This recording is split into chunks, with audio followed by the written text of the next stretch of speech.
కల్వకుంట్ల చంద్రశేఖరరావు గారు రజోత్సవ సభలంటే మీ 25 సంవత్సరాలలో ఏదైతే మీరు తెలంగాణ కోసము పోరాటం చేసిన విషయాలను ఏ రకంగా అయితే మీరు చెప్పిండ్రో దానితో పాటు 10 ఏళ్ల మీ పరిపాలనలో మీరు ఇచ్చిన హామీని ఇంటికొక ఉద్యోగం గాని, దళితుని ముఖ్యమంత్రి చేస్తా అని చెప్పి మోసం చేసిన విషయాన్ని గాని, గిరిజనులకి పోడు భూములు గాని, రైతుల చేతులకి సంఖ్యలు చేసిన విషయాలు, ఇలా అనేకమైన పొరపాట్లు తప్పిదాలు అన్నింటినీ మీరు చేసిన వాటిని అంగీకరించి తెలంగాణ ప్రజల్ని క్షమాపణ కోరుతారని చెప్పి మేము భావించినాము. కానీ సిగ్గు శరం లేకుండా ఏ బల్పు ఏ అహంకారం అయితే మీకుండేనో ఆ బల్పు అహంకారాన్ని తగ్గించాలని చెప్పి తెలంగాణ ప్రజలు మిమ్మల్ని నేలకేసి కొట్టినా కనీసము బుద్ధి రాకుండా, బుద్ధి లేకుండా అదే బల్పు తోటి అదే అహంకారంతో మళ్ళీ ఈ రోజు మీరు ప్రసంగించడం జరిగింది.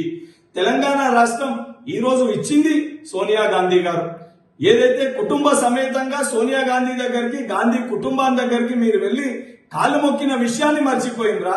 లేదా 10 సంవత్సరాలు మీరు తెలంగాణ రాష్ట్రానికి ముఖ్యమంత్రి అయిందంటే అది సోనియా గాంధీ గారు ఆ రోజు చొరవ తీసుకొని అటు ఆంధ్రప్రదేశ్ లో కంప్లీట్ గా కాంగ్రెస్ పార్టీకి ఏదైతే రేపు భవిష్యత్తు ఉండదని తెలిసి కూడా ఇచ్చిన మాట మేరకు తెలంగాణ రాష్ట్రాన్ని ఇచ్చిన గాంధీ కుటుంబాన్ని విమర్శించేది కొంచెమన్నా సిగ్గు ఉండాలి.